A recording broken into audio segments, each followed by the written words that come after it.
오늘 하나님께서 우리에게 주시는 말씀은 디모데전서 6장 3절에서 10절까지의 말씀입니다. 디모데전서 6장 3절에서 10절까지의 말씀을 제가 읽을 때에 함께 하나님의 음성을 들으실 수 있기를 바랍니다. 누구든지 다른 교훈을 하며 바른 말 곧 우리 주 예수 그리스도의 말씀과 경건에 관한 교훈을 따르지 아니하면 그는 교만하여 아무것도 알지 못하고 변론과 언쟁을 좋아하는 자니 이로써 투기와 분쟁과 비방과 악한 생각이 나며 마음이 부패하여지고 진리를 잃어버려 경건을 이익의 방도로 생각하는 자들의 다툼이 일어나느니라. 그러나 자족하는 마음이 있으면 경건은 큰 이익이 되느니라. 우리가 세상에 아무것도 가지고 온 것이 없음에 또한 아무것도 가지고 가지 못하리니 우리가 먹을 것과 입을 것이 있은즉 족한 줄로 알 것이니라. 부하려 하는 자들은 시험과 올무와 여러 가지 어리석고 해로운 욕심에 떨어지나니 곧 사람으로 파멸과 멸망에 빠지게 하는 것이라. 돈을 사랑함이 일만 악의 뿌리가 되나니 이것을 탐내는 자들은 미혹을 받아 믿음에서 떠나 많은 근심으로써 자기를 찔렀도다. 아멘. 지난 한 세기 동안 전 세계 어린이들에게 가장 많이 읽혀진 책이 있다면 그 중에 하나가 보물섬이라는 책일 것입니다. 아마 여러분들도 읽어보셨겠죠. 이 보물섬이라고 하는 책은 지킬 박사와 하이드라고 하는 작품을 쓴 영국의 소설가 로버트 루이스 스티븐슨이라고 하는 분이 쓴 작품이에요. 1850년에 스코틀랜드 에딘버러에서 출생했습니다. 이분이. 그래서 26세가 되던 1876년 그 해에 그 당시 남편과 별거 중에 있던 미국인 유부녀 로즈브 오즈번과 사랑에 빠지게 돼요. 스티븐슨은 부모들의 만류에도 불구하고 2년 후 오즈번을 만나기 위해서 대서양을 건너 미국 캘리포니아로 떠나게 됩니다. 그리고 그의 나이 30이 되던 1880년에 남편과 합법적으로 이혼한 오즈번과 정식의 부부관계를 맺습니다. 오즈번의 아들이었던 로이드라고 하는 아들이 자연히 스티븐슨의 의붓 아들이 되었어요. 그리고 이듬해인 1881년 스티븐슨은 아내와 그리고 의붓 아들 로이드를 데리고 미국에서 영국으로 돌아오게 됩니다. 자, 그런데 갑자기 생활 환경이 바뀐 의붓 아들 로이드는 영국 생활에 쉽게 적응을 하지 못했어요. 그래서 이 스티븐슨이 순전히 그 의붓 아들 로이드를 즐겁게 해주기 위해서 쓴 글이 보물섬이라고 하는 글입니다. 스티븐슨은 1881년 10월부터 1882년 1월까지 이 원고를 바다의 요리사라고 하는 제목으로 영국의 어린이 잡지인 영 포커스에 연재를 했어요. 그런데 어느 누구도 이 글에 관심을 가지지 않았습니다. 실패작이었던 것이죠. 그런데 1년 후 1883년 이 스티븐슨은 그 원고의 제목을 바다의 요리사에서 보물섬이라고 변경을 해가지고 성인 독자들을 위한 단행본으로 출간하게 되었는데 이게 대박이 난 겁니다. 보물섬에 열광한 어른들이 이 보물섬을 읽기 시작한 겁니다. 그리고 그 어른들 때문에 어린아이들까지도 이 책에 사로잡히게 됐어요. 여러분 한번 생각해 보십시오. 실패한 작품, 바다의 요리사가 하루아침에 세계적인 베스트셀러로 각광을 받게 되었던 이유는 뭘까요? 짐작하시겠습니다만 그 작품을 보물섬이라고 하는 제목으로 바꾸어 출간했기 때문입니다. 만약 바다의 요리사라고 하는 그 제목 그대로 이 작품을 단행본으로 출간했더라면 세간의 이목을 끌지 못했을 거예요. 그런데 이 작품을 보물섬이라고 제목을 바꾸어 출간했더니 사람들이 이 책에 관심을 가지고 급기야 세계적인 베스트셀러가 된 것이죠. 여러분, 이것은 대부분의 인간들이 보물섬이라고 하는 환상을 가지고 있음을 보여주는 겁니다. 뭔가 하루아침에 일확천금을 가능하게 해줄 자기 나름의 보물섬에 사로잡혀서 사람들이 살아가고 있는 것이죠. 사람들은 저마다 보물섬을 찾기 위해서 자기의 인생을 허비합니다. 아마 우리들 중에도 그럴 거예요. 기업을 하든지 예술을 하든지 나이가 많든지 젊든지 남자이든지 여자이든지 상관없이 사람들은 저마다의 보물섬을 찾아 헤매고 있는 것이죠. 그러면 사람들이 이처럼 저마다의 보물섬을 찾아 헤매는 이유는 뭘까요? 그것은 바로 그 사람 안에 있는 탐심 때문인 것입니다. 마틴 루터가 이런 유명한 말을 한 적이 있어요. 기수에게 조종을 받는 말과 같은 것이 인간이다. 여러분, 여기 말이 있습니다. 그리고 말에 올라탄 기수가 있어요. 그 기수가 말을 채찍질하면서 말고삐를 딱 잡고 자기가 원하는 대로 말을 몰고 가죠. 세우기도 하고 뛰게도 하고. 사람들이 그렇다 이 말이에요. 나라고 하는 인간을 몰고 가는 기수가 있는 거예요. 기수가 없는 말은 없습니다.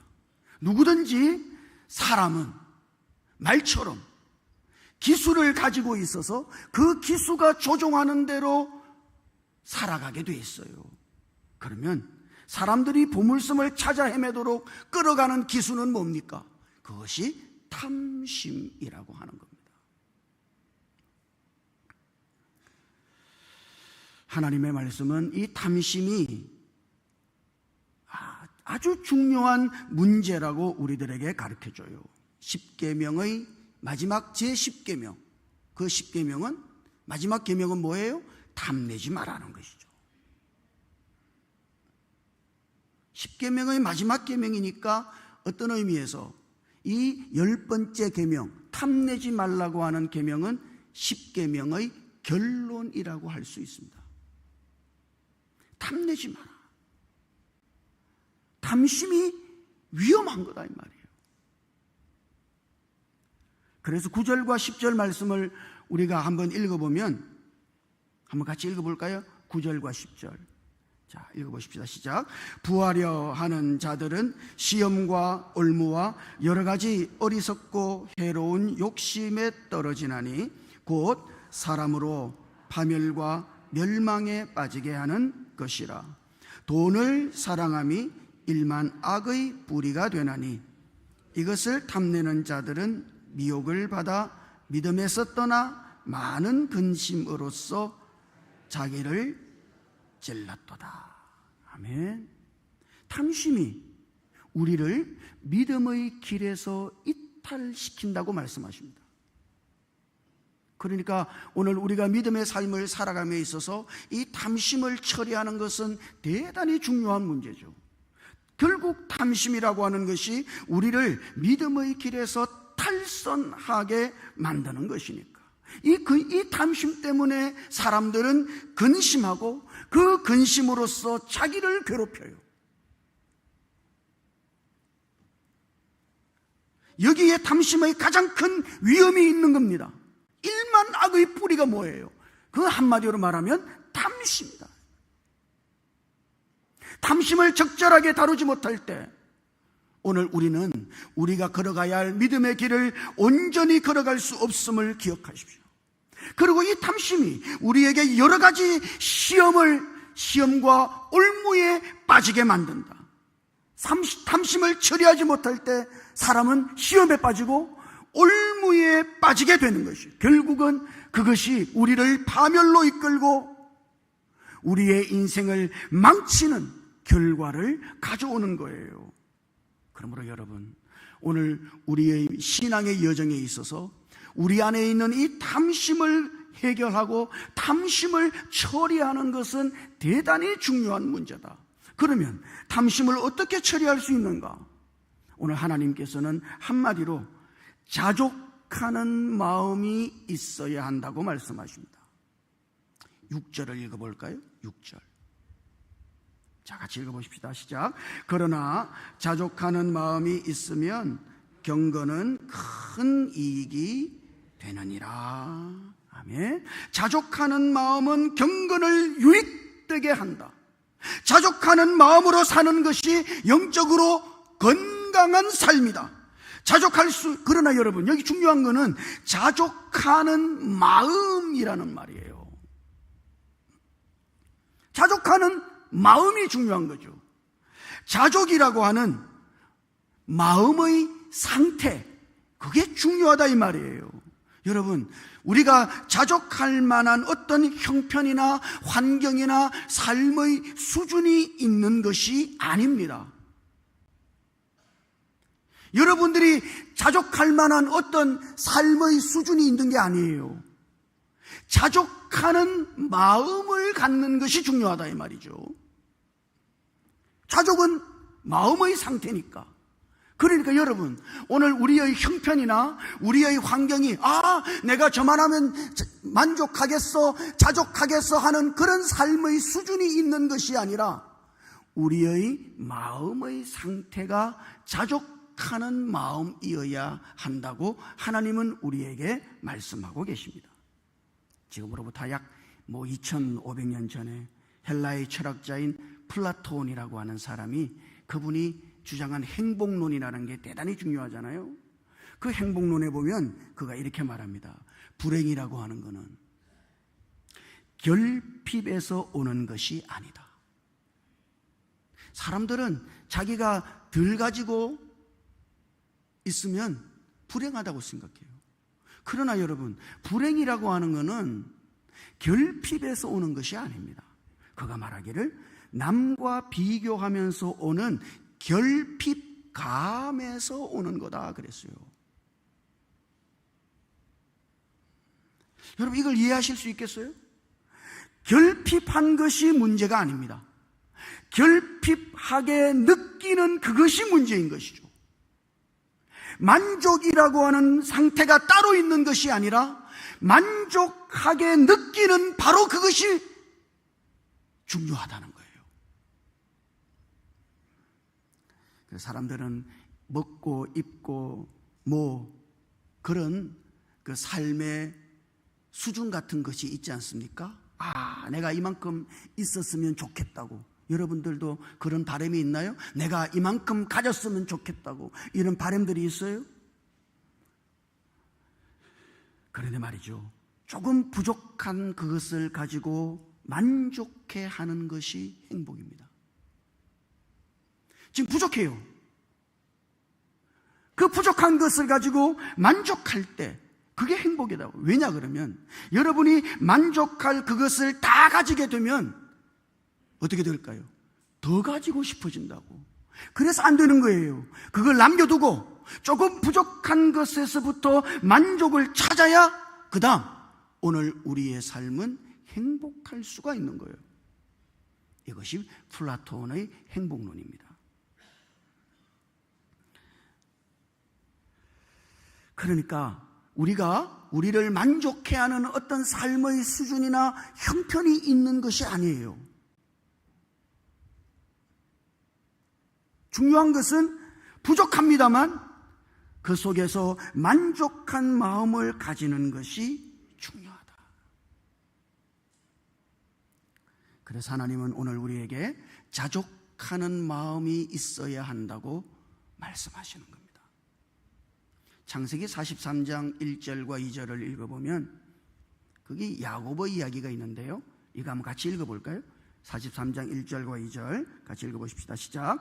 그 땅에 기근이 심하고 그들이 애굽에서 가져온 곡식을 다 먹음에 그 아버지가 그들에게 이르되 다시 가서 우리를 위하여 양식을 조금 사오라. 여러분, 지금 야고보 이야기예요. 그 당시 야고보의 식솔들이 70명가량 되었습니다. 그 식솔들이 살고 있는 땅에 기근이 찾아왔어요. 몇 년째 기근이 들었어요. 1절에 있는 것처럼 그 땅에 기근이 심하고 기근이 아주 심했다고 기록하고 있죠. 그래서 야곱은 그의 아들들을 애굽으로 보내가지고 애굽에는 양식이 있으니까 애굽의 양식을 사오게 합니다.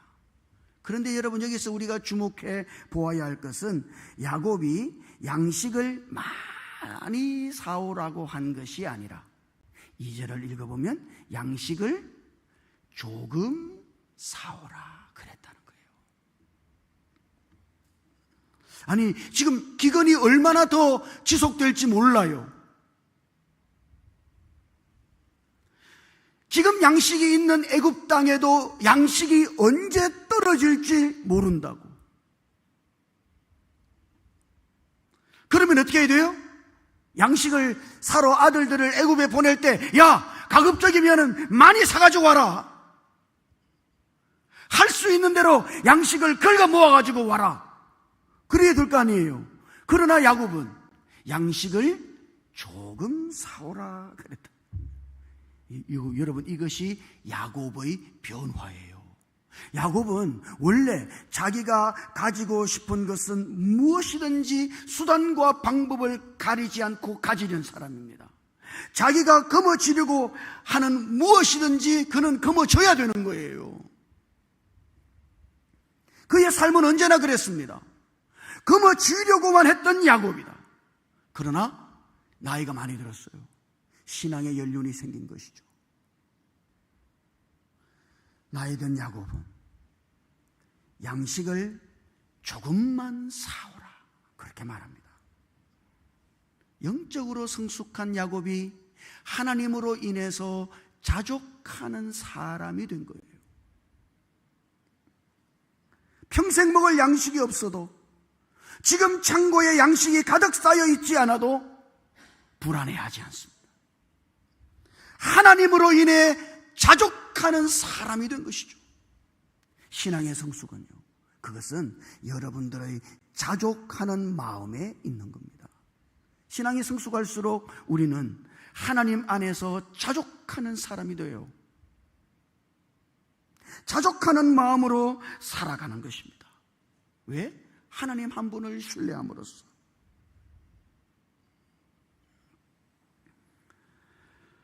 어떤 형편에 있든지 자족하는 마음으로 살아가실 수 있기를 주님 이름으로 축복합니다. 그러면 어떻게 자족하는 마음을 가질 수 있는가? 여러분, 자족할 수 있겠습니까? 어떻게 자족할 수 있어요? 오늘 말씀에서 사도 바울은 자족하는 마음을 가지기 위해서 무엇보다 우리의 인생의 출발점과 종착점을 잊지 말아야 한다고 말씀하십니다. 여러분이 자족하고 싶어요? 그러면 이거를 기억해야 돼요. 여러분의 인생의 출발점과 인생의 종착점을 기억해야 합니다. 7절을 읽어보면 7절에서는 이렇게 말씀하죠. 우리가 세상에 아무것도 가지고 온 것이 없음에 또한 아무것도 가지고 가지 못하리니. 우리 여러분의 인생의 출발은 어땠어요? 아무것도 가지고 온 게 없어요. 그게 우리의 인생의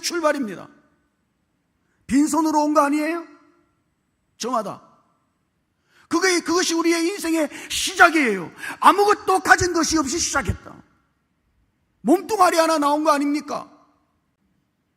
뿐만 아니라 갈 때는요, 아무것도 가지고 가지 못한다. 세상을 떠나는 날, 지금의 우리의 사회적인 신분과 경제적인 상황과 관계없이 아무것도 가지고 가지 못한다. 여러분, 이것이 우리의 인생의 시작과 우리의 인생의 끝이에요. 아무것도 가지고 온 것이 없고 아무것도 가지고 가지 못한단 말이죠. 이거를 기억해야만 합니다. 그러니까 지금 내가 가지고 있는 그것이 내 것이 아닌 거예요. 우리는 내가 가지고 있다고 해서 이걸 내 것이라고 생각하고 착각합니다만 그것이 내 것이 아니에요. 올 때 빈손으로 왔다니까요. 갈 때도 다 놔두고 가야 된다니까요. 이것을 기억하는 사람은 자족할 수 있습니다. 한 유명한 부자가 죽었대죠. 엄청 돈 많은 분이 죽었대요. 그런데 그 부자의 친척 중 한 사람이 변호사를 찾아갔답니다.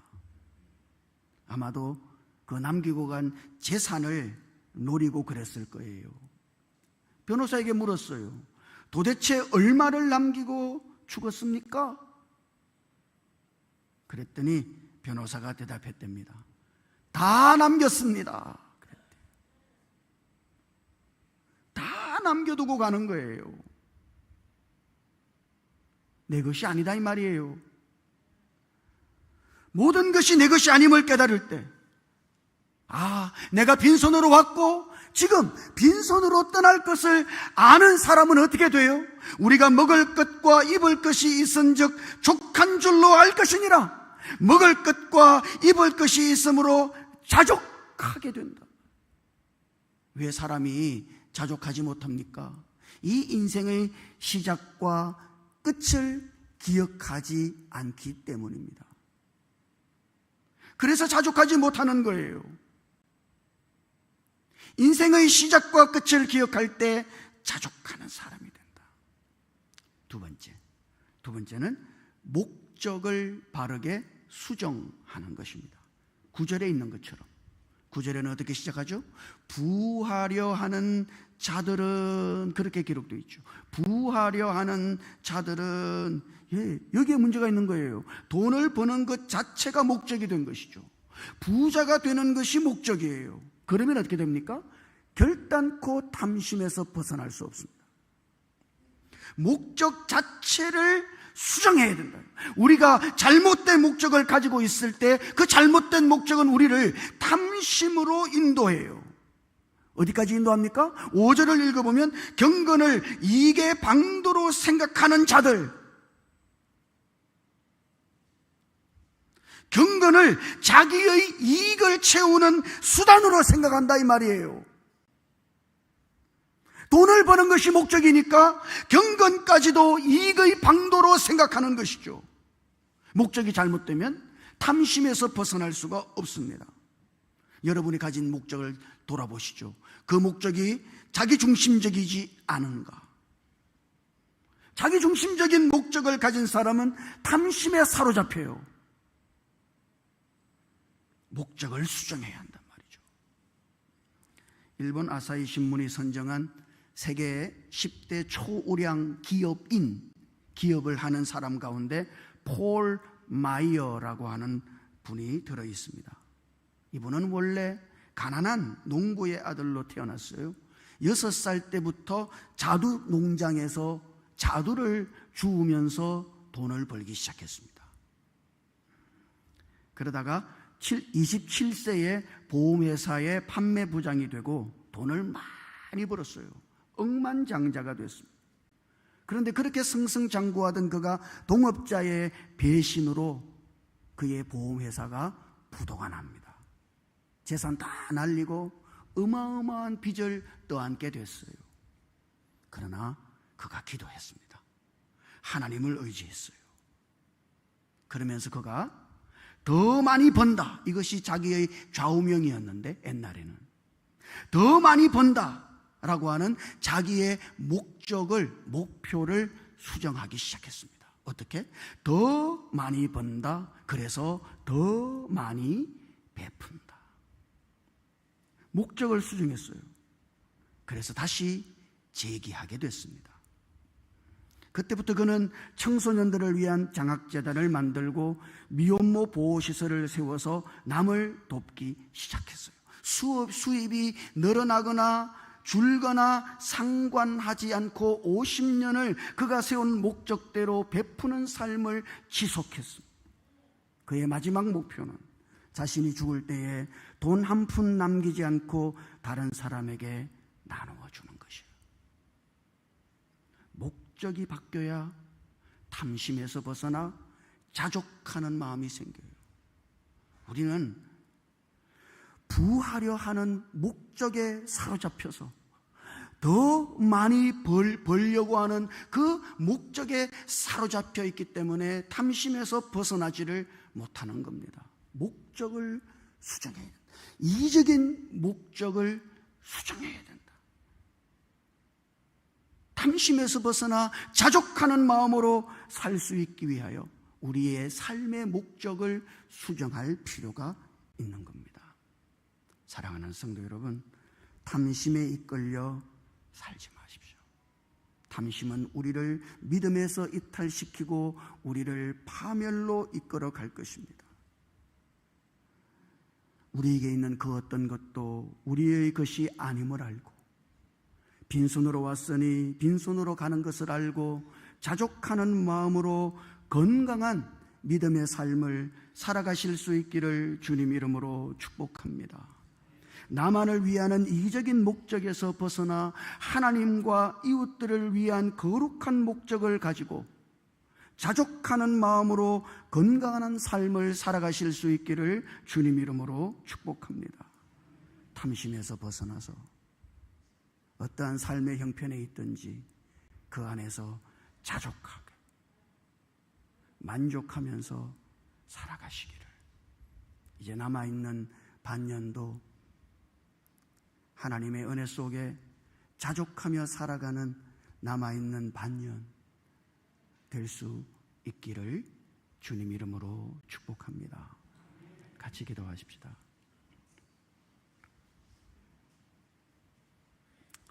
주님, 우리의 믿음과 우리의 삶을 망가뜨리는 탐심에서 벗어날 수 있도록 오늘 우리가 자족하는 마음으로 살아갈 수 있도록 우리에게 은혜를 베풀어 주시옵소서. 우리가 처음 시작할 때 아무것도 가지고 온 것이 없고 마지막 떠날 때에도 아무것도 가지고 가지 못함을 알고 내게 있는 이것이 내 것이 아님을 깨닫고 하나님의 것이고 하나님의 은혜임을 알고 자족하는 마음으로 살아갈 수 있도록 우리의 이기적인 삶의 목적에서 벗어나 하나님과 이웃들을 위한 거룩한 목적을 가지고 그 안에서 자족하는 마음으로 건강하게 살아갈 수 있도록 주께서 우리에게 은혜를 베풀어 주시옵소서. 남아있는 반년도 이런 자족하는 마음으로 하나님의 은혜를 기쁘게 누리며 사는 복된 삶이 되도록 인도해 주시옵소서. 우리 주님 예수님 이름으로 기도드립니다.